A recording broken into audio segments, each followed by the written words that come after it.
Hello and welcome to Relatable Judaism podcast at Aishlit, Los Angeles. This is Rabbi Jack Malul. Wherever you are, wherever you're going, doing, driving, there is nothing better than listening to something meaningful that Judaism has to offer that is relatable and will leave us lit on life. The topic for today will be on the secrets behind the 10 Commandments. I want to talk about mastering the 10 Commandments and some of the facts about the 10 Commandments that maybe not everyone knows. We all know, hopefully, some of the 10 Commandments, or at least one or two of them, but how can we in one night master them? Okay? And see if they really have contributed to society and building the society that we have today. Okay? So that's really the class that I want to do. Very much up to you guys. Okay? So we'll go through the first 5. Number 1, I am God, I am Hashem, your God. There's a difference. Right? Who took you out of Egypt. Number 2, you shall not have any other gods before me. Don't carry Hashem's name in vain. Remember the day of Shabbat to make it holy, and honor your father and mother. What is unique about the first 5? Anyone know? It's all about your relationship with God. Your relationship with God. Is that true? All 5? Not the fifth. Not the 5th. Interesting. Okay, now what's unique about the last 5? Let's go through the last 5. Okay, don't murder. What is murder? We'll see in a minute. Don't commit adultery. That part you should know. Don't steal. Okay, don't bear false witness and don't covet. What are those? What is unique about those 5? Why are they in a separate category? You and your equals? You and your equals, okay? So, if you notice, it could have easily been put 5 and 5 together. It could have been done in a row of 10, but it wasn't. It was put 2 separate. And that teaches me something very interesting. The first letter of the Torah is also bet 2, because everything in this world comes in pairs. There's the written law, there's the oral law. There's many things that come in pairs. And that's teaching me something too, okay? But what's very interesting is, if you notice, there's something unique about the last 5 that's between us and our friends. So the big question that we have at the beginning is, why is the number 5 in the first category between you and God? Yes? So your superiors? Oh, so you're changing the first 5 into a vertical relationship. Someone above you. Is that what you're doing? Yes. You're saying it's not only God, it's anyone who's above you. It could also be your parents. That's a beautiful way of describing it. Anyone else? Why is your parents in the first 5? Creators? They're creators. Wow. Right? They're creators. Right? Anything else? What else makes them go in the first 5? What's similar between you, your parents, and God, besides for the fact that they create? What's the common denominator between the two? Respect for them? You should have respect for them. That goes more in the concept of peers, so they're the ones that are above you. It's like a vertical relationship. Just like, why do you need respect for them? Because they made you. Because they made you. Just like God makes you. Okay. So there's this concept that there's 3 partners in creating you. Okay? Shalosh shutafim ba'adam. There's 3 partners in creating you. Who are they? Your mom, dad, and Hashem. Your mom, dad, and Hashem. Okay? So if your parents is a partner in being God, they're a partner with God in creating you, then what does that tell me about respecting your parents?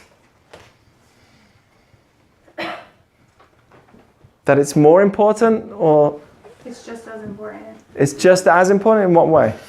Because God is our creator, yes, but so are our parents. Exactly. Doesn't that say how important it is to respect our parents? Right? That takes it to a whole new level. Till now, mom and dad was just like a thing, but now they're partners in God. How does that make us feel? Okay, so now we have to understand, why is that so important to society? Okay, it's very obvious that most parents would demand that their children honor them, but why are these the foundational concepts of society? Okay, so that's another question we'll ask. Okay, so let's look at the other questions I wrote. Why is honor? Okay, we read that. What is the connection? Now look at this. If you look at each one, 1 and 6 is interconnected.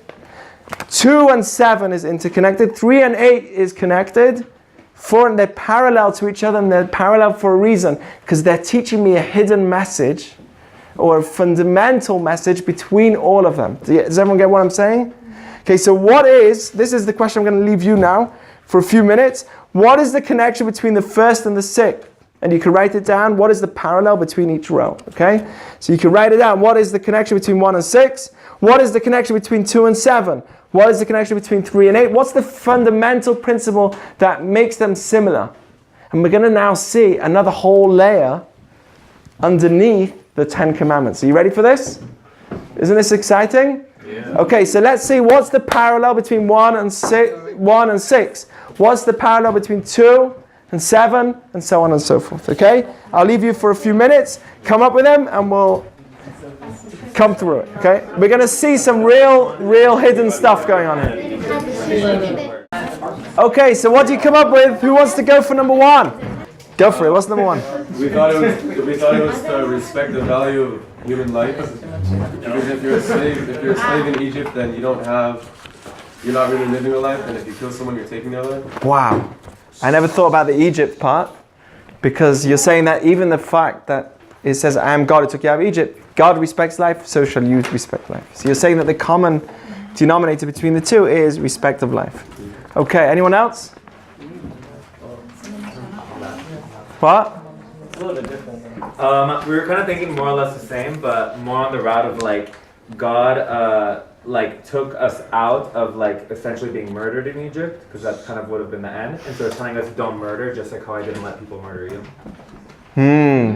Have empathy, or like kind of remember what happened to you, and therefore you should use it for someone else, so to speak, or you go through, remember your experience. So how would you say is the fundamental, in 1 or 2 words, what is the fundamental underlying principle between those two? I wasn't going to go for the empathy, even though it's a great point. I wish I did.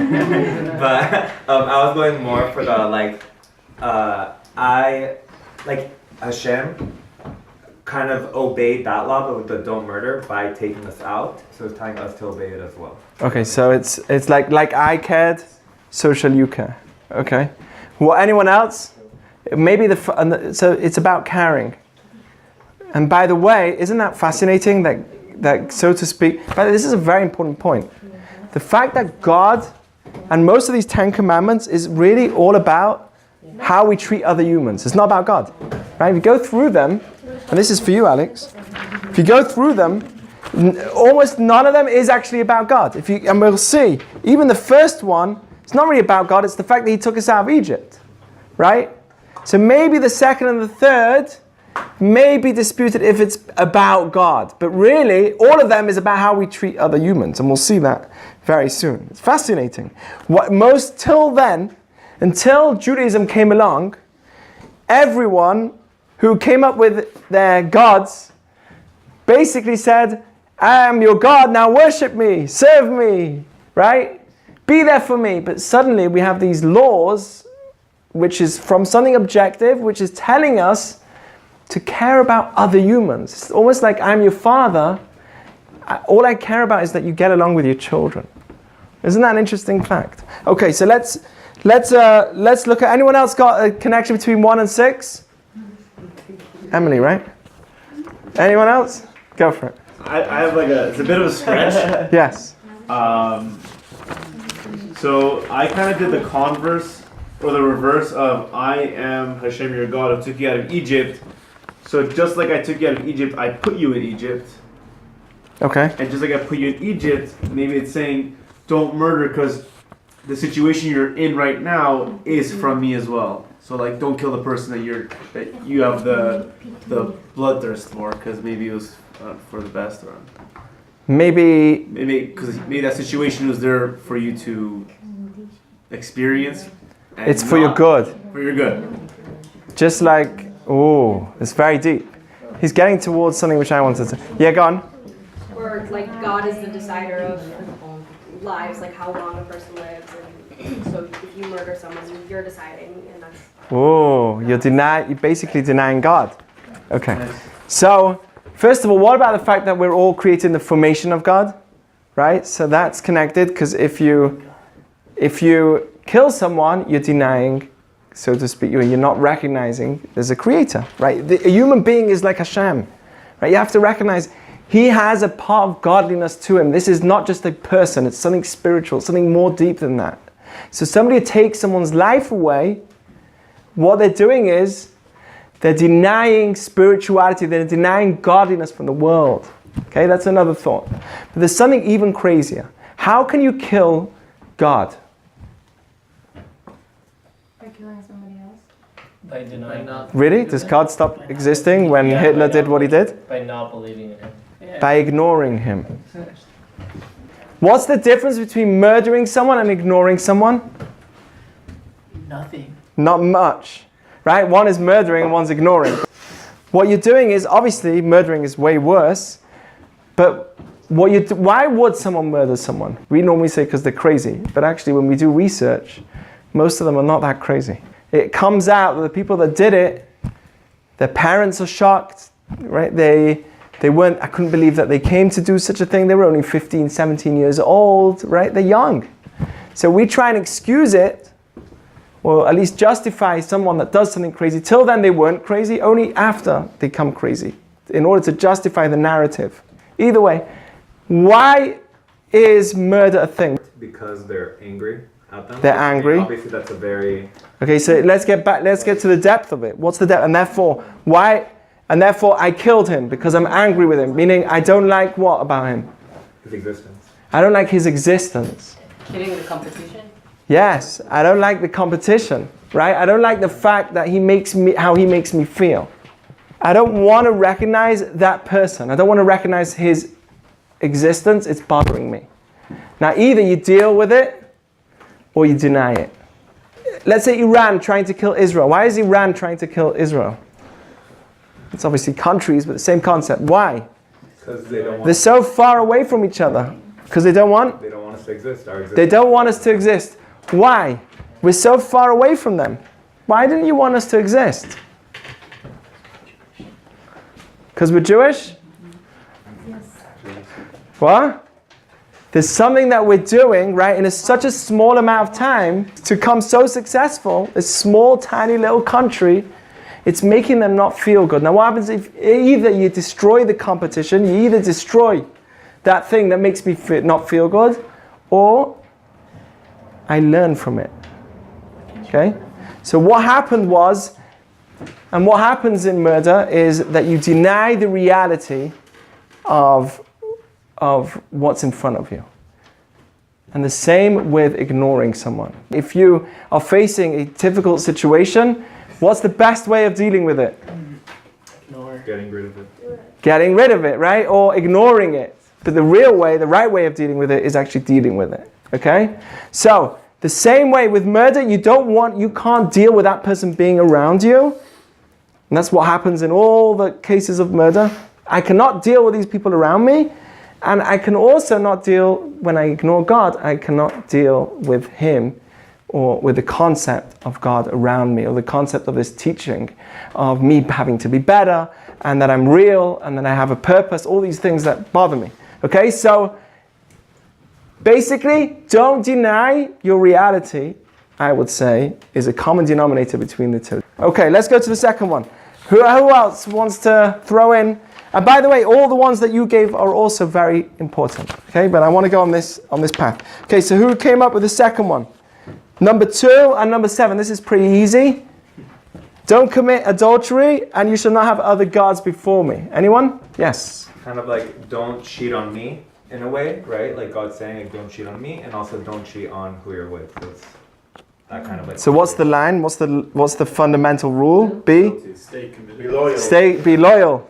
Stay committed. Okay. Anyone else? Okay, be loyal to a relationship. Okay? Don't betray a relationship. Okay, so that would be the second one. What's the third one? Don't carry Hashem's name in vain. And don't steal. By the way, we have to speak about that, because what does that mean, carry his name in vain? They translate it wrong. People translate that wrong. They say, don't say his name in vain. It doesn't mean that. Okay, so actually, if you say his name in vain, it's not the actual commitment. You're not transgressed that actual law. Okay, if you just say Hashem's name in vain, it's not actually you're transgressing that law. It's much more than that. Yes. I think because it says don't carry, that's why the 3 and 8 are exactly the same. Because it says don't take things that are not yours and make them part of you. Same as you take the name of God and use it for something else, and that's why you're carrying it. Ooh, taking the name of God and using it for something else, right? Taking the name of God and using it for something. What does that mean? Taking the name of God and using it for something else. Reduces the value of God. Right, there's reducing the value. And when you steal, you reduce the value of something too. Right, you're reducing the value of that person. Right? Okay, so what happens? Has anyone been through a theft? Right, would you tell us about well, not tell us the story, but just how did you feel?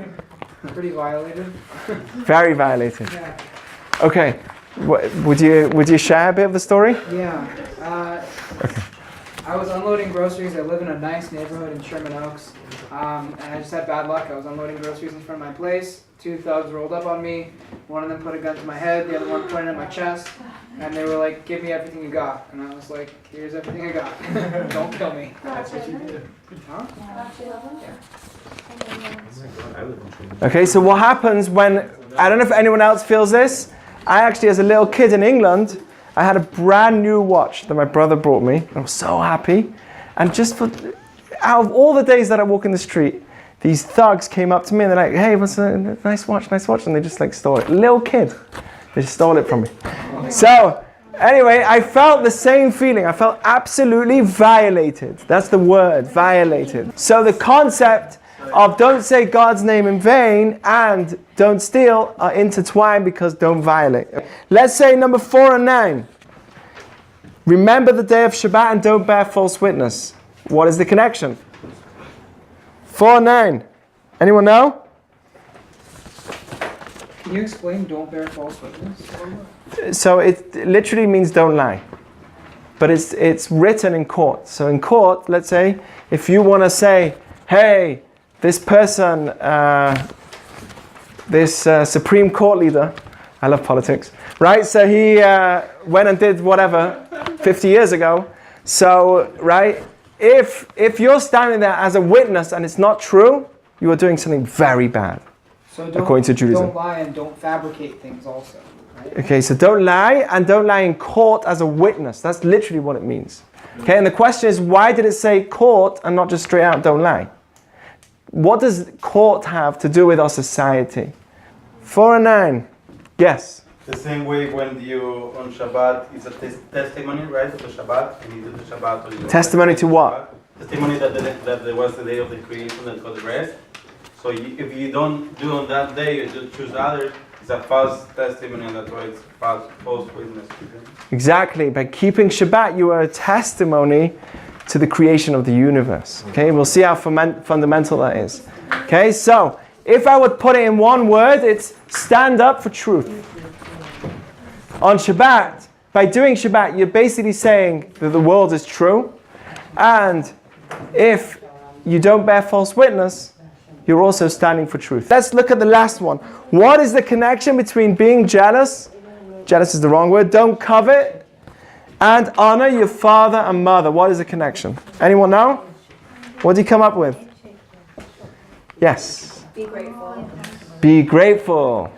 Now, when you say to yourself, I do not respect my parents, I'm not being grateful for what they've done for me, what else am I not doing?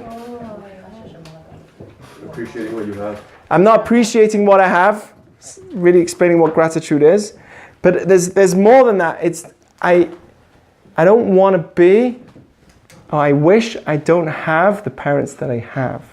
Okay, so a lack of respect for your parents is not recognizing or thinking that maybe another person has a better life than me. Now, what's wrong with coveting? What happens when you covet? Is it just being jealous of someone? What happens if you just walk down the street and you're like, whoa, I love that car, wish I had that car. Is that number 10? No. Wishing they didn't have it. Close. It says, don't covet. Don't covet, because covet at the end of the day doesn't say don't hope that he doesn't have it. It says don't covet. Lo tachmod. But the reason why I don't say jealousy and I say kinaz, because it says lo tachmod. Don't want, literally, don't desire what he has. Is there a time where it's good to be jealous? For society, is it good for us sometimes to be jealous? When? When's it good to be jealous? If you learn, right? What happens if somebody's really studious? Is it good to be jealous of them and say, oh my gosh, I really should be reading more? Yeah. Is that a good thing? Yeah. Yes, it says actually, Kinat sofrim tarbeh chokhmah. The jealousy of those that study a lot, those that are wise, will increase wisdom in the world. Okay, so is it good to be jealous? Sometimes. So what does it mean here, do not covet? If sometimes it's good. And we just said it cannot be that if I'm walking down the street and I'm like, oh, I wish I had that car. Is it crazy that I'll be commanded? This is one of the only places where I'm commanded on my thoughts. Isn't that weird? It's like, don't think. How can you tell me not to think? So what does it really mean?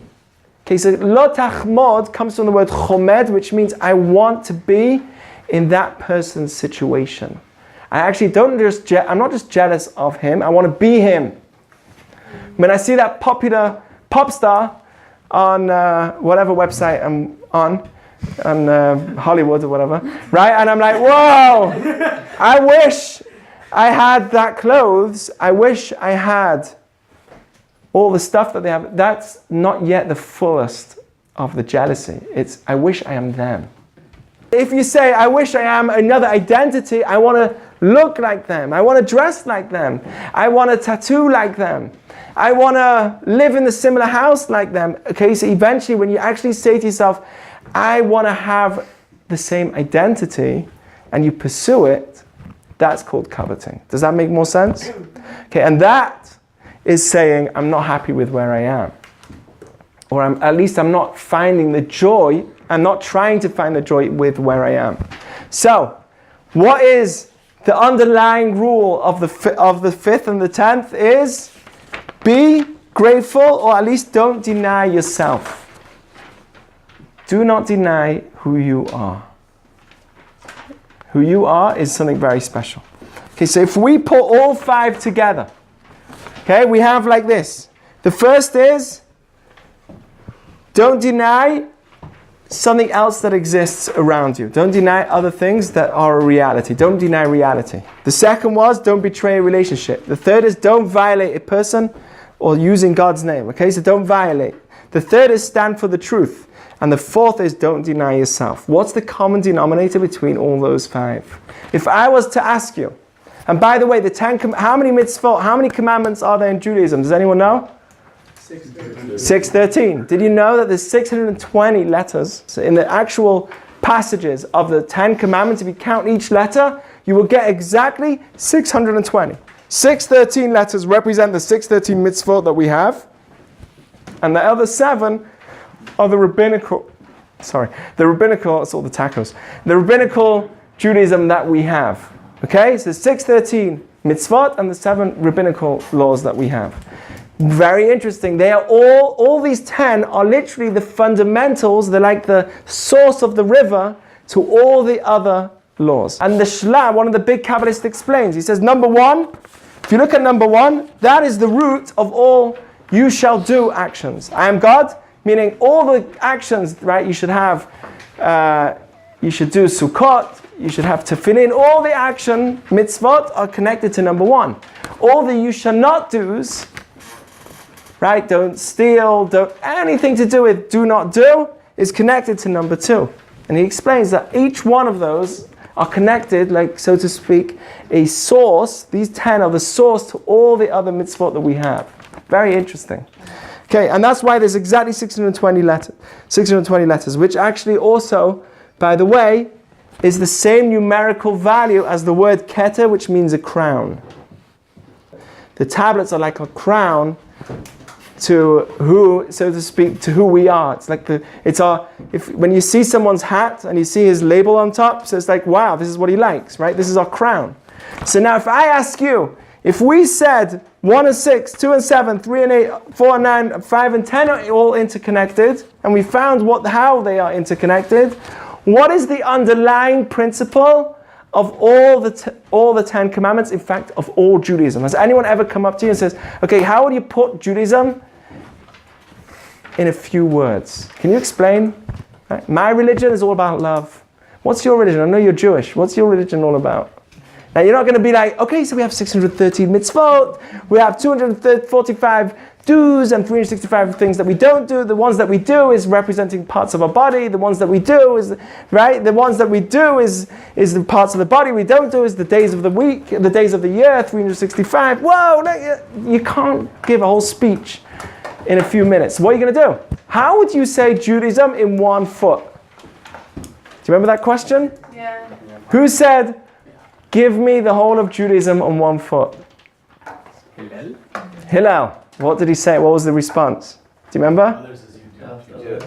Yeah. Madasanu la alecha lechavercha lo ta'avid. He says it very different. He says, what's hated to you, what you don't like done to you, don't do to someone else. And then he says, this is the whole of Judaism. The rest is commentary. Go and learn. That's what Hillel said to him. He actually, this convert, first went to Shammai, the companion of Hillel, the one that he used to argue a lot with, Shammai. And Shammai said, get out of here, right? He went to Hillel, and Hillel told him these words: whatever's hated on you, don't do to your friend. Now look at this. If we connect all 10, we get that fundamental rule.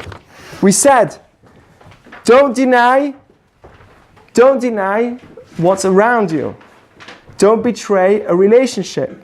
Don't violate. Stand up for truth and don't deny yourself. Isn't the 5th one about not denying who you are? Right?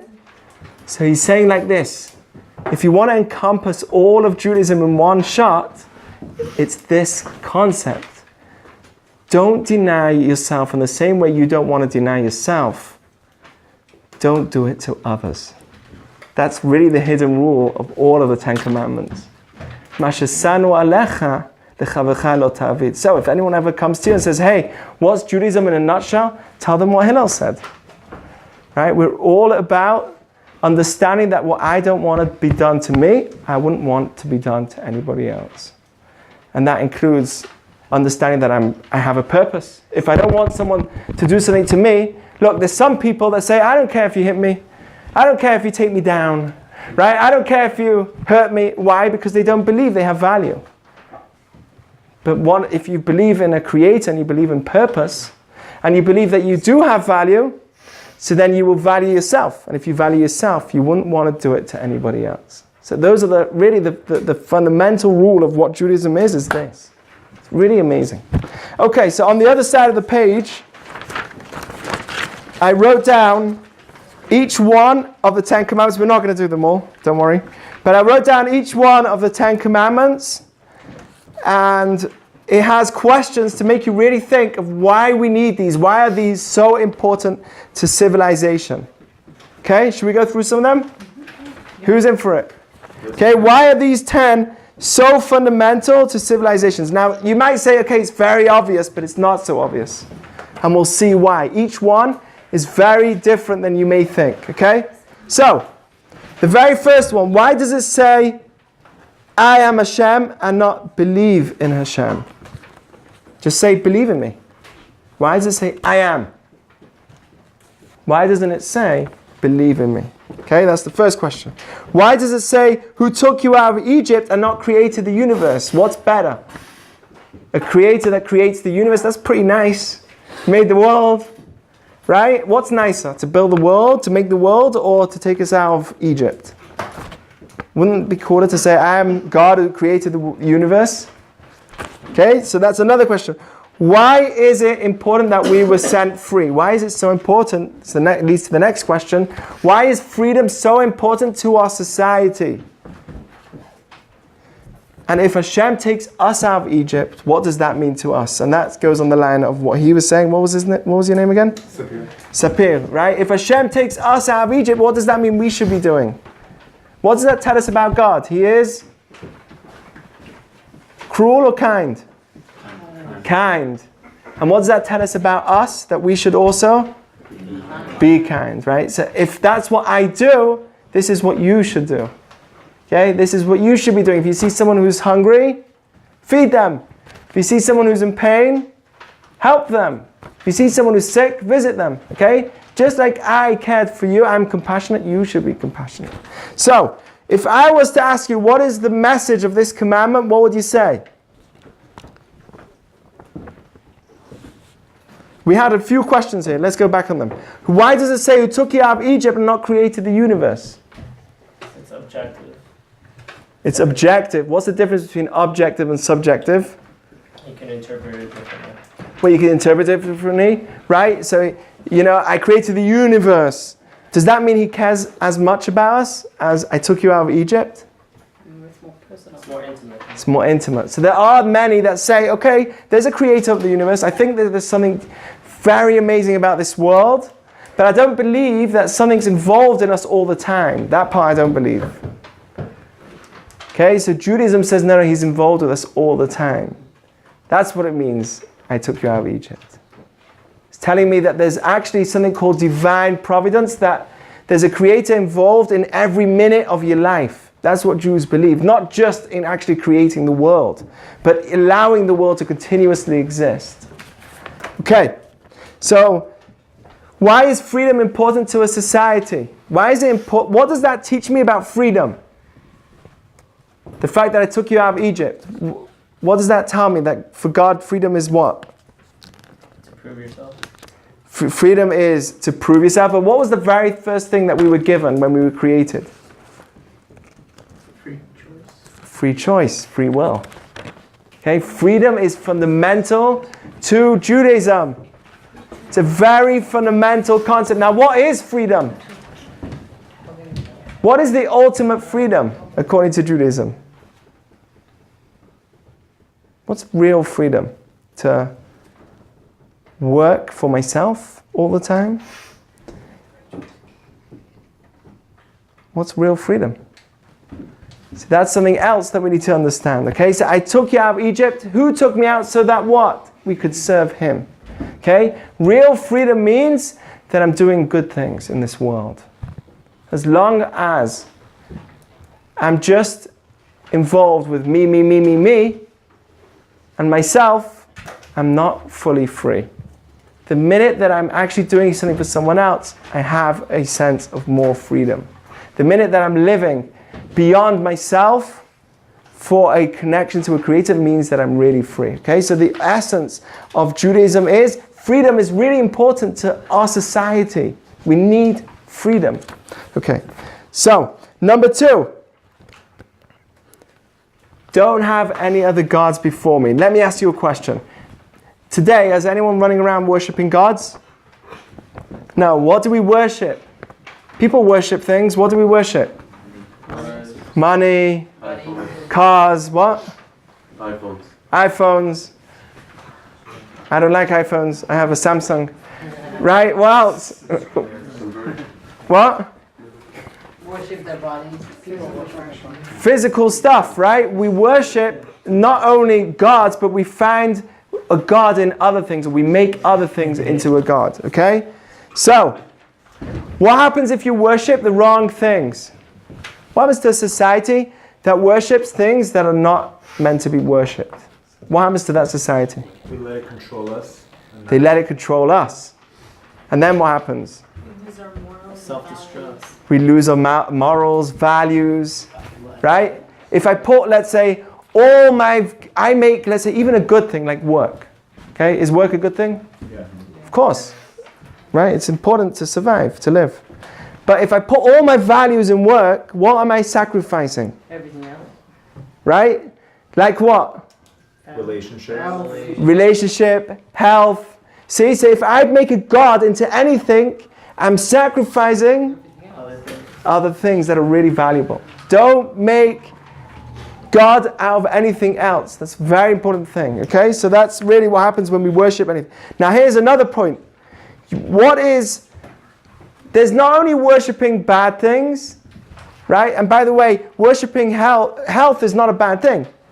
Neither is working. Judaism does not think that working is bad. Neither does it think that health is bad. None of these things are bad. But there's sometimes where we worship good values. Can you give me an example of societies that worship good values?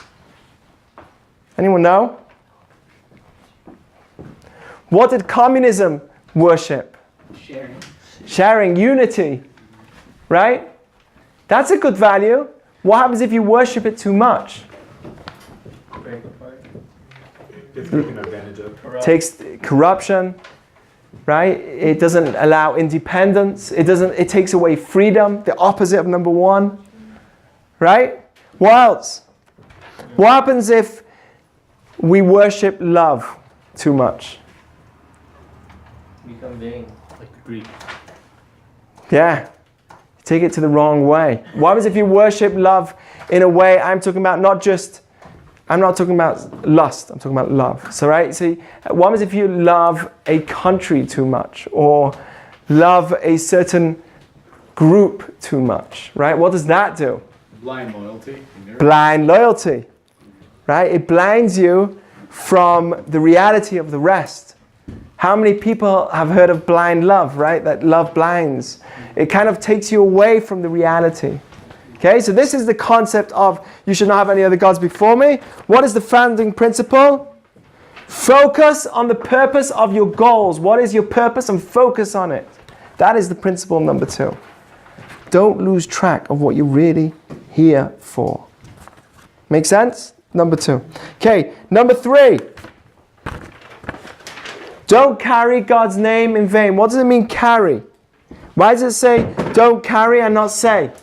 So Yosef said very nicely, when we don't take things, right? Let me ask you this question. What's worse? A Jew like Bernie Madoff, I was about to say Bernie Sanders, Bernie Madoff, right? Do you remember Bernie Madoff? Who remembers Bernie Madoff? Perfect name that he has, made off from everyone else's money. So, right, Bernie Madoff, with a Ponzi scheme, if that's how you say it. What did he say? Ponzi. What was I saying? Like a weird. All right. So, Ponzi scheme. Bernie Madoff, right, is all of a sudden when he did what he did, everyone was like, I can't believe, and this guy's Jewish. People were actually saying, this guy is Jewish. What's worse? When an irreligious person, or a person that has no faith does something bad, or somebody that's religious that does something bad? Religion. Isn't that really much worse? Yeah. Okay, so that's really what the third thing means. Meaning, doing bad in God's name, right? Has anyone here been to Vegas? Yeah. Oh my gosh. Right? Have you ever seen a religious Jew in Vegas? Yes. Yeah, actually. I saw him at the casino and I was like, oh no. Why is it worse than you being there? You're also Jewish. Because when he has a kippah on, if he does anything wrong, then what's wrong? Yeah, you see that Jewish person, like, this is how Jews are. He represents. He's representing, yeah, pretty heavily. So, Yeah. when somebody walks around in the name of God, so to speak, like this is who we represent, right? You're carrying God's name, and all Jews are carrying God's name, by the way, even if you try and hide it. You're carrying God's name. So if you do bad things, that's what it means to carry God's name in vain. It's not just saying God's name. It's not just saying Yud, Hey, Vav, and Hey, right? It's not just saying the letters. It's much more than that. It's actually walking around in the name of Judaism and doing things which are wrong. Right? How many people got involved in politics in the wrong way in the name of Judaism? Saying this is our values. This is, right? This can be very dangerous. Don't use God's name in vain. Don't carry his name. Does that make sense? Yeah. Now we understand why it's so important. Okay? There's nothing worse than somebody who claims, or at least claims to be doing things in the name of God and to do something which is really bad. It's terrible. Okay, number 4. Remember the day of Shabbat to keep it holy. And then it says, your animals, your servants, they also need to rest. Okay? And the foreigner in your town. Okay, so now here's the point. What is so important about Shabbat? What does Shabbat give us? What happened before Shabbat came along? What were people doing? They were working on Saturday. All the time, continuously. If there's no concept where you need that Shabbat, So there's this concept of constant work. What does constant work do to us? What? It weighs you out, right? What else does it do? It prioritizes like only work. And It prioritizes only work. What else? Something really powerful to humanity. Kind of takes away your humanity. It takes away your humanity. It demeans you, right? It dehumanizes you. If you only, that's all you do, so who is you? When are you with yourself? Right? When are you being? It's exactly the answer. You're not being a human anymore. Okay, so that's really the concept of what Shabbat gave us. What does Shabbat teach us about freedom? That real freedom is? Let me ask you a question. Somebody who's made millions of dollars, but he's always working. Is he free? No. Or is he somewhat enslaved? To what? His money? What else? His work. His work. Okay? So what's the difference between someone who's enslaved to work in a beautiful car and with lots of money to someone who's enslaved to work in a coal mine back in England in the 19th century? Right? What's the difference? The car. The car, that's all. Right? Just the way you go to work. But at the end of the day, right, both are, if they're both, they never have a time for being, then they're both enslaved. Yes? Well, one of those is a choice. The guy with millions of dollars is choosing to go to work and make more money. He's not, but he can't choose not to. Why can't he choose? Because you ask him, you made billions, why don't you leave? But no, I still need to make another deal. I need more, I need more, I need more, I need more. Why? It's more of a slave to your mindset than your circumstance, though. It's worse. Yeah. You choose to be a slave, it's much worse than not even choosing. At least it's not my choice. But to put yourself in a world where you're enslaved and you choose it and you think it's even right, that's crazy. Really, it's dangerous. So that's what Shabbat does, though.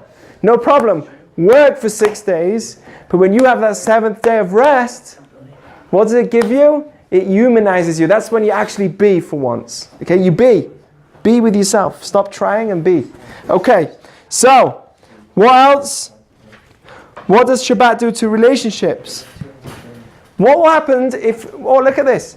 What happens, right? We all know what it does to relationship, right? It makes it real, okay?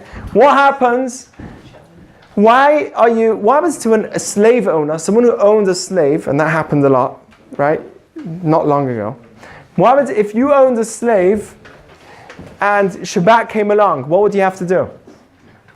He was carrying you on his shoulders, working for you, feeding you, cleaning your feet, or whatever else you want him to clean.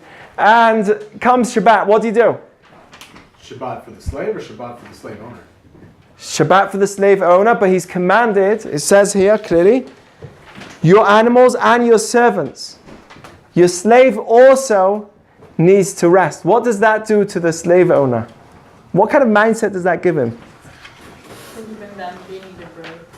That they need a break too, meaning they are also under the same rule. Yeah. Isn't that crazy? That finally, the slave owner is not a complete owner of the slave. There's authority. There's authority over both of you, which is Shabbat. Isn't that an interesting idea? What about animals? If you give your animal a day of rest, what does that make you feel towards? This is, by the way, the first commandment ever over an animal. Do you understand that? First commandment in history where a human being was commanded on treating an animal with respect. First commandment in history.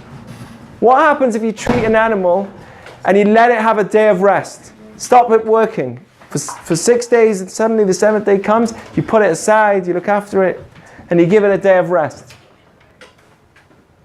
Right? Everyone was farmers back then. So you needed your animals to help you farm. What happens if you leave the animal aside? What happens to, how does that make you feel about the animal? Less than. What? Less than. Less than? Yeah. What do you mean?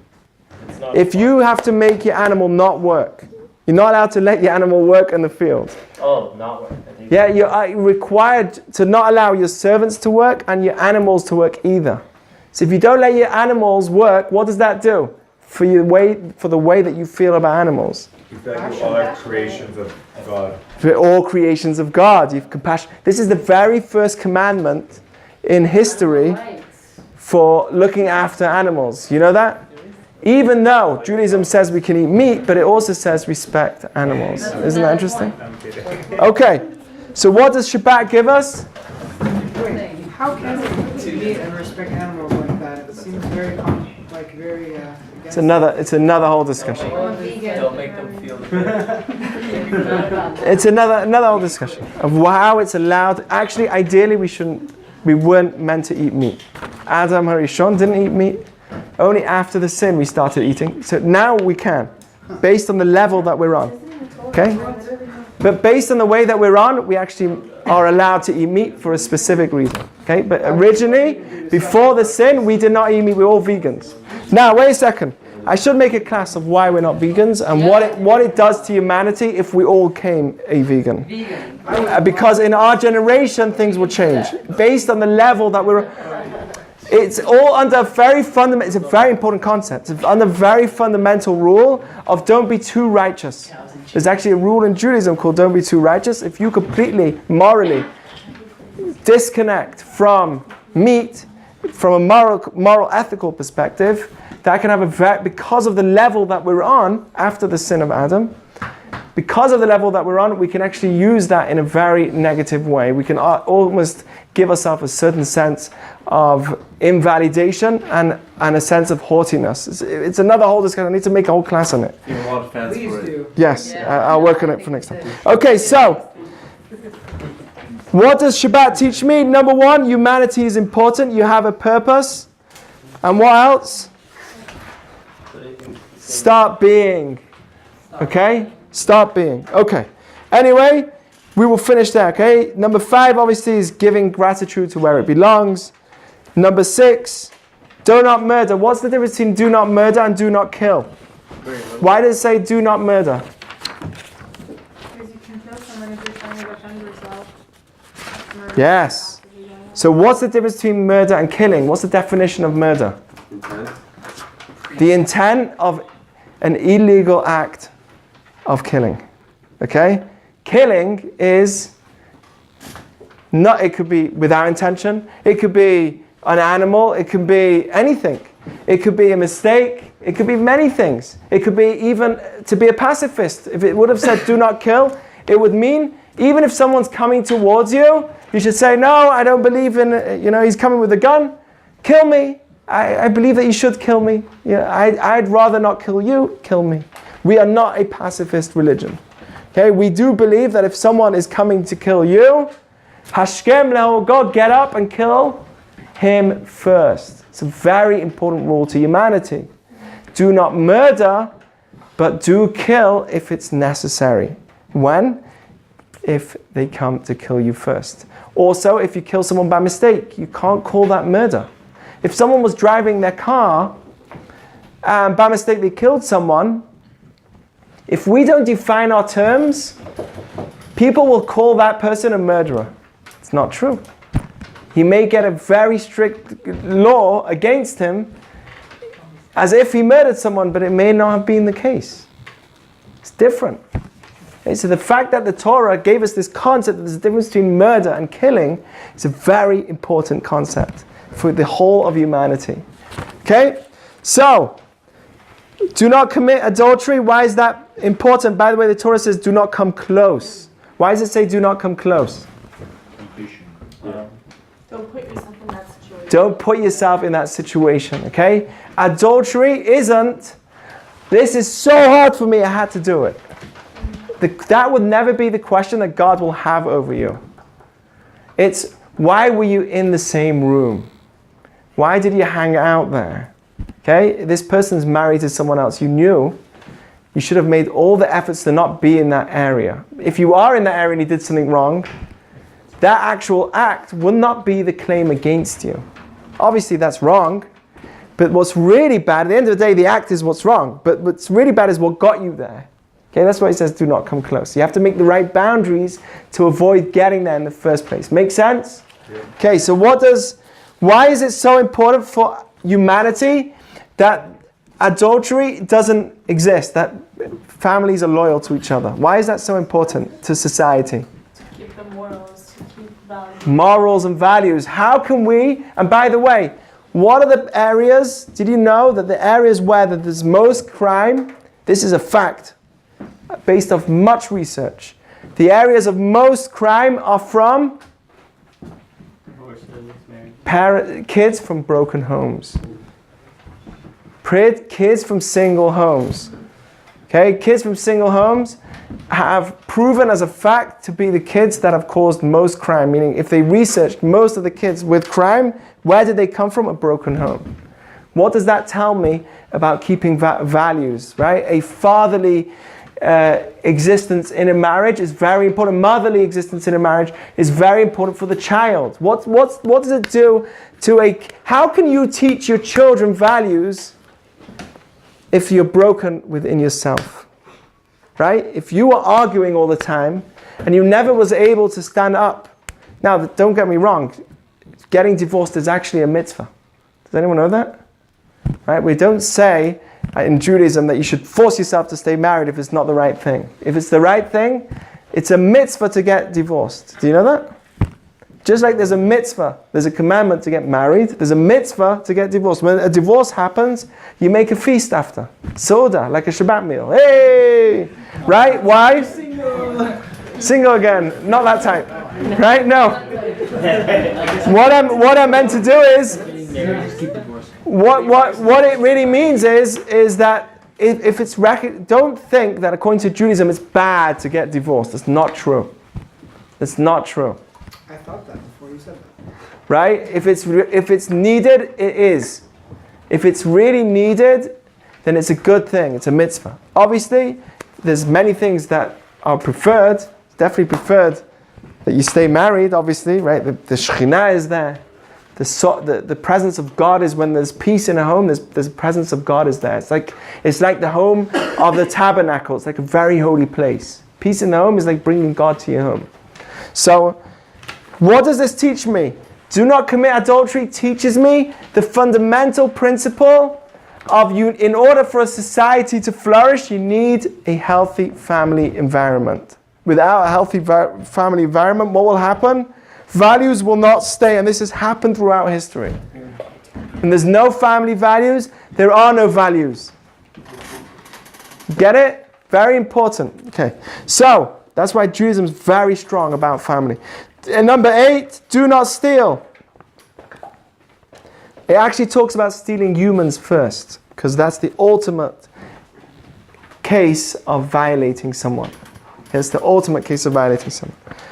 What will happen to a society that allows, or at least eventually starts stealing property? Right? Or at least the society allows it for certain cases. What happens to theft? Eventually, if theft is overly allowed, what will happen to that society? Corrupt, right? If, let's say, they say, no, we need it for certain reasons. We need it for our king, or overtaxing, or right, anything that's to do with stealing in any form, that will actually eventually lead to not just corruption, it will lead to murder and theft and theft of the mind. By the way, there's not just theft, there's also theft of mind. There's theft of someone's sleep. What's theft of someone's mind? Does anyone know? Theft of their thoughts and their ideas. How do you steal someone's thought? Does anyone know? It's called Gnevat Da'at. What? Trick them? Trick them into what? To like a deal or something? Yes. What happens if the house is about to fall apart, but it looks great on the outside? Ooh. Inside, it's all going to crumble apart. Has anyone heard of stories like that in real estate? Great story about that. Really? 1 minute. Go for it. The owner of the old real estate company I used to work at, and he was Jewish, bought part of the Budweiser factory for like $6 million. And he covered the whole thing in stucco, and the whole thing was just crumbling. And he painted it white, and it looked beautiful. And he turned around and sold it for like a $4 million profit to a guy that thought he was buying this like pristine factory that looked perfect, but it was like crumbling on the inside. And he spent like $100,000 just covering it in stucco and painting it. And he walked away with millions of dollars selling it. Is that theft? Did it crumble? It's still pumping out beer. If you drive past the freeway, you see the Budweiser. That's factory. business. That's not. Is that theft? That's business. Okay, so that's theft. Sorry, theft. Okay, that's called gnevat dat. If something's wrong with something, if you want to be honest and loyal and moral, you'll tell them about the problem. That's called being moral. Okay. Could gnevat dat also be like stealing their peace of mind? Like what? By instilling fear in someone, or not paying them on time, so they're questioning whether. Yes, that will already go to another type of stealing called onah. Okay, so you could take away someone's dignity. You can shaming someone, talking slander and gossip about someone can also be some form of stealing. Okay, it's all stealing their own pride and their personal worth. That's also included in theft. Yes. What's I think it's das or dat. Dat, yeah. It's like intuition or something. Das. That is the final connection in my mind to something. Okay, so it's my conclusion, my will. Yeah, exactly. Okay, let's finish off. Saying the truth. So why is it in court? Why is it important to say the truth? Why is that important to societies? For the thrival of a society, truth. Why is that so important? Trust. You can trust what's coming to you is truthful. Right? Let me ask you a question. Were all Nazis, right, at the beginning, or at least all the people that believed Hitler, were they all evil? No. Were they educated? Yeah. Some of them were, in fact, most of them were very well educated. These were doctors and lawyers and very prestigious people. And yet what happened? They believed a lie. See, whenever you look at societies in history, there was always some kind of lie that pulled them towards the worst of evil. Yeah. Isn't that true? What happens when the news reporter's saying his news? He has an agenda to teach you about something and therefore lies, right? So the person that's pro-Palestinian, right, will say lies, outright lies, fake pictures about what's going on in Israel, which is not even a picture from Israel, and they'll say, look, this is a Palestinian kid. Meanwhile, it was someone in Syria, right? And they'll say, hey, look at this picture. Terrible what's going on in Gaza, right? And they'll throw out these pictures, and they're all lies. In order to do what? In order to get their agenda. And what's that? According to them, it's a good thing. I'm doing a good thing. I care for people that are in pain, so to speak. What happened? Why is it so bad to lie about something, even if it's for a good cause? Even if you believe it's for a good cause. Let's say America was fighting Nazi Germany and they were saying lies about Germany. Why is that lies? Why is that not good? Even if it's for a good cause, and you know for sure it's a good cause, why is it bad to lie about that cause? You can ruin your name, and also you don't know both sides of the story. So ruining your name is more about yourself, but why is it bad for society? Why is it bad for a culture? Take away people's ability to think for themselves. Takes their ability to think for themselves. Do you know what it does? It makes everyone take the wrong priorities. This is something which is so important to today. It makes you have a complete priority in the wrong area. Oh my gosh, right? Let's say, if let's say, I don't want to get into this, but if let's say global warming, right, is, let's say it's true that people are lying about it. Scientists are lying about it. If a scientist, in the name of science, lies about global warming, they're doing a terrible thing to society. I am not a scientist, I don't know enough, but if they, let's say, fabricate the truth of what's going on with global warming, what will they do to us, to our society in general? Do you know what they does? Right? What does it do? No reason. It makes everyone worried for no reason. Thousands of dollars, billions of dollars will be spent and put into a certain place for no reason. Can you imagine where all the priority is going for the wrong thing? It's very dangerous. Lying is one of the most dangerous things in the world because it causes so much loss, theft, and murder. So much money could be put in the wrong area. Right? We don't think about it. Okay, the last one. Okay, so what is the message of of number 9 is staying true. Okay, standing for truth. What is the last one? You shall not covet the home of your fellow, nor your spouse, or servants, or animals, or everything that belongs to you. Why is coveting so bad? Because you're denying what you are. Okay? That really is the essence of coveting. What's the fundamental line or the lesson of number 10 is take responsibility of who you are. Don't try and live someone else's life. Now, if I was to ask you, finally, finished, done. If I was to ask you, are these 10 commandments important for our society or all societies to live in? What do you think? Yeah. Very. Isn't this amazing? But sometimes it's so obvious we don't take them for granted. We take them for granted. We need to look into them on a deeper level to realize how they're so fine-tuned into really being the necessary tools to making us live in the best world possible. And you've noticed how much it's all about how we treat other people so much more than how we treat God. Very fundamental idea. Anyway, thank you. You guys are awesome. Thanks for listening. Thank you. And Thank you for listening to our podcast. If you like what you hear and are between the ages of 21 and 30, you are a beginner to Judaism living in Los Angeles, then this group discussion is for you. Come and join us at Aishlit every week on Taco Tequila Torah Tuesdays or Wednesday night for Wednesday Wine and Wisdom once a month. This is besides for our exciting social events and Shabbats. Stay tuned for more upcoming podcasts. Check us out on Facebook, Aishlit Los Angeles, or go to our website at aishlit.com.